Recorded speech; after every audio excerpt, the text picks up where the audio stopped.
देवीच्या दर्शनासाठी आलोय। देवीच्या दारामध्ये मी आज उभा आहे। ते राजकारणावरती बोलणं सोयीचं राहणार नाही, योग्य राहणार नाही आणि दोन वरिष्ठ नेते आहेत, त्यांच्यामध्ये मी बोलणं चुकीचं आहे।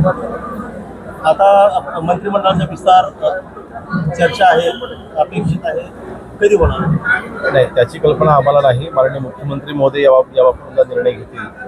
माननीय एकनाथ शिंदे साहेब पक्षांतर्गतमध्ये कोणाला ताकद किंवा कोणाला जिथे जबाबदारी द्यायची, माननीय एकनाथ शिंदे साहेब जी काय जबाबदारी देतील ती आम्ही स्वीकारू। धाराशिव जिल्ह्यामध्ये FDAच्या कारवाया झालेल्या आहेत आणि त्या FDAच्या कारवाईमध्ये जे आरोपी आहेत ते मोकाट आहेत।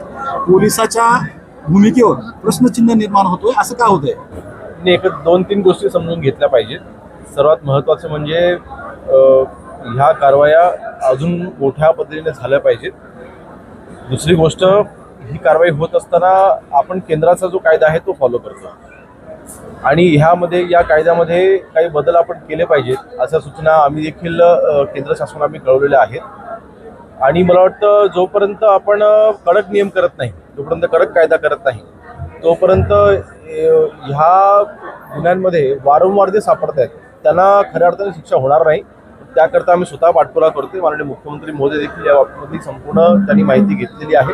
त्याच्यामार्फत देखील लवकरच ह्या कायद्यामध्ये आवश्यक बदल केले जातील आणि जे कोणी अन्न भेसळ करत असतील, दूध भेसळ करत असतील किंवा आज कुठलीही आस्थापना चालवत असताना FDAचे नियम जर का धाब्यावर बसवत असतील तर यांच्यावरती कडक कारवाई करण्याकरता मदत होईल। पाकिस्तानशी चर्चा करायला केंद्र सरकार तयार आहे, मग सोनम वांगचुक यांच्याबरोबर चर्चा का केली नाही असं उद्धव ठाकरे म्हणाले?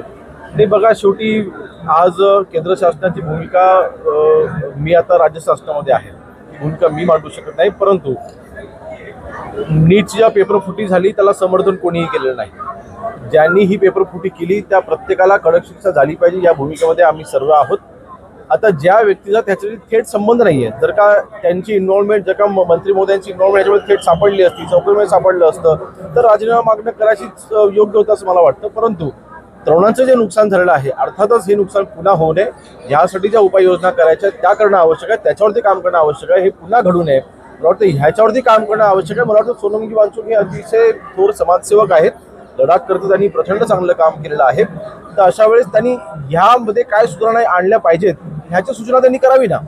राजीनामा देणं म्हणजे ही सुधारणा होऊ शकत नाही। मला वाटतं यामध्ये आपण काय रिफॉर्म आणू शकतो, नवीन काय पद्धती आणू शकतो त्या त्यांनी सुचवल्या पाहिजेत। पेपर फुटी असेल किंवा आता निकालानंतरचा नीटचा गोंधळ असेल, वांगचुक यांचं म्हणणं असेल की कुणाची तरी एक जबाबदारी आहे, जर देशभरात पेपर अशा पद्धतीने फुटला तर कोणतरी जबाबदार आहे। मला वाटतं जे जबाबदार होते त्यांना आपण जेरबंद केलेलं आहे ना, ते काय मोकाट सुटलेलं नाही आहेत ना। जबाबदारी एक्युम्युलेटिव्ह जबाबदारी सगळ्यांची आहे। आम्ही असं म्हणत नाही की आम्ही सरकार म्हणून आम्हाला सगळं समजतं। माझं म्हणणं एकच आहे की जर का त्यांच्याकडे सूचना असतील भविष्यामध्ये अशा गोष्टी घडू नये यासाठी सिस्टममध्ये आपण काय बदल आणले पाहिजे ह्या गोष्टी तुम्ही सुचवा ना। आम्ही 100% त्याच्यासाठी इन्व्हिटेशन आम्ही तुम्हाला तो बोलावून घेऊ, चर्चा करू, त्याच्यामध्ये आपण हे पुढे घडणार नाही, आपण एकत्र मिळून काम करू ना। राजीनामा घेणं हे सोल्युशन होऊ शकत नाही, ह्याच्याने सिस्टम बदल असेल, त्यांचा करायची समज असेल, त्यांची मानसिकता असेल, पण मला जसं वाटत नाही। तर यापूर्वी अनेक वेळा कुठला ज्या खात्याशी संबंधित घोटाळा असेल, काही भ्रष्टाचार असेल, काही आलं तर त्या मंत्र्याची जबाबदारी निश्चित करण्यात आलेली आहे। विरोधात असताना तुम्ही मला वाटतं थेट संपर्क, थेट त्याचे संबंध असेल तर राजीनामा देणं हे करायचं योग्य आहे। पण मला वाटतं या बाबतीमध्ये निर्णय माननीय पंतप्रधान साहेब हा योग्य निर्णय घेतला आमचा विश्वास आहे। परंतु पुन्हा सांगतोय की विद्यार्थ्यांचं नुकसान अशा पद्धतीने पुन्हा होऊ नये ह्यासाठी सिस्टममध्ये जे बदल करणं आवश्यक आहे त्याच्यावरती काम करणं आवश्यक आहे। ऑपरेशन टायगर थांबलंय, पावसाळ्यामुळे थांबलंय का सुरूच आहे? नाही, आम्ही पहिल्या दिवसापासून सांगितलं होतं ऑपरेशन टायगर हे कालही थांबलं नव्हतं, आजही थांबलं नाही आणि उद्याही थांबणार नाही। त्याचं कारण तुम्हाला सांगतो, आम्ही कोणाही व्यक्तींना आम्ही समोर संपर्क करत नाही। उबाटाचे जे कार्यकर्ते आहेत, नेते आहेत, लोकप्रतिनिधी आहेत ते आम्हाला समोर संपर्क करतात की आम्हाला माननीय एकनाथ शिंदे साहेबांसोबत काम करण्यामध्ये आता रस आहे। खरं हिंदुत्व माननीय एकनाथ शिंदे साहेब हे पुढे घेऊन जात आहेत। मोदीने बाळासाहेबांचे विचार तर आहेच, परंतु खऱ्या अर्थाने शिवसैनिक म्हणून जो आम्हाला जगण्याचा अधिकार माननीय बाळासाहेबांनी दिला तो एकनाथ शिंदे साहेबांच्या रूपाने आज आम्हाला दिसते, म्हणून आम्हाला शिंदे साहेबांसोबत काम करायची ही भूमिका लोकप्रतिनिधी मांडतायत। शेवट 6 खासदार जे आहेत फुटीर त्यांचं विलिनीकरण झालं आणि काल निकाल दिला ओम बिर्लांनी, त्याच्यावरती सुद्धा संजय राऊतांनी टीका केली आहे। मला वाटतं संजय राऊत साहेबांना फक्त पत्रकारांसमोर, महाराष्ट्रासमोर शिवजनाचं ज्ञान आहे, परंतु कायद्याचं ज्ञान नाही। ज्यावेळेस माननीय एकनाथ शिंदे साहेबांनी उठाव केला होता त्यावेळेस देखील अनेक अशा वल्गना केल्या गेल्या होत्या, आम्हाला बदनाम करण्यासाठी अनेक घोषणा केल्या गेल्या, परंतु कायदेशीर त्या प्रक्रियेमधनं मी स्वतः गेलेलो आहे, मी स्वतः साक्षीदार म्हणून त्या केसमध्ये मी राहिलेलो आहे.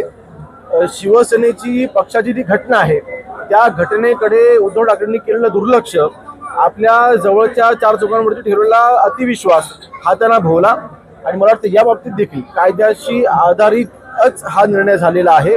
कायद्याचं कुठेही उल्लंघन झालं नाही म्हणून ते विलिनीकरण झालंय. तुळजाभवानी तुमचं कुलदैवत आहे, आता तुम्ही पाहणी करणार आहे तुळजाभवानी मंदिरामध्ये, काही सूचना वगैरे देणार आहेत का कामाची? मी आता येत असतानाच मी पाहणी केली, आमचे उमराजे देखील आहेत, आम्ही त्यांच्याकडनं देखील सगळी माहिती घेतली, मंदिर प्रशासनाकडे देखील सगळी माहिती घेतली, त्यांना चौगुले साहेब देखील आहेत.